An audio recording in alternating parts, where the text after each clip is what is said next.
A little while ago I created a survival specialist Saryn, however I still wasn't quite as happy as I wanted to be with her. So with the new updates I saw an opportunity to take her to a whole new level. Through subsequent testing I can honestly say that this Saryn is now a Steel Path Saryn. I have decided to take the Queen of Spores to new levels with help from the helmet system and the use of gloom. Slowing down local enemies within a 30+ meter radius and life leeching them with every spore proc makes this Saryn nearly indestructible. Pay attention to the health numbers in this small clip and you will very much see what I mean. Put this alongside the Vulpapilla and Legion setup as before and she makes Steel Path missions a cakewalk.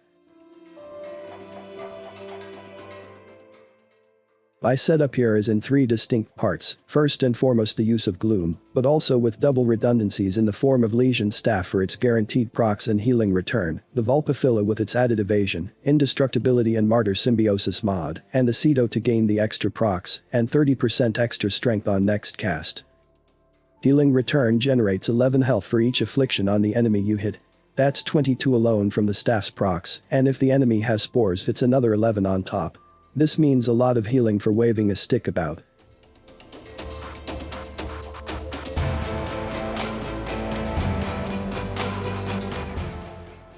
The use of the Sly Vulpapilla is another survivability aspect to this build. Martyr Symbiosis means that if things become too hairy you gain 20% health back as a last-ditch method. Whereas Survival Instinct means it should never come to that point through the extra evasion it grants your frame. Also due to its light evolution it cannot die, and even as it floats over your head upon its brief demise it will still proc these 2 key abilities. The other mods here make it highly likely you will be picking up life and energy as you go as well.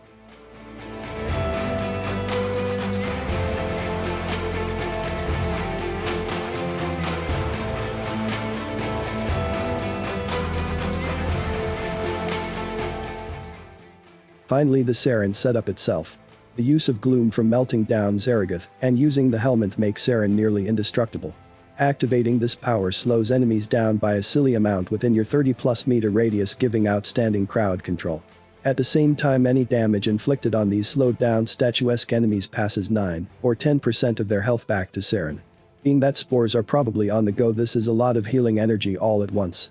The use of miasma at this point merely increases the healing granted by this skill. Range is still the key here.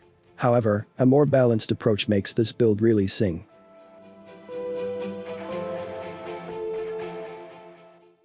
In these 2 clearances in an arbitration defense you will see Saryn repeatedly eat into her health and then have it all back in an instant from a cast of gloom and use of the Legion.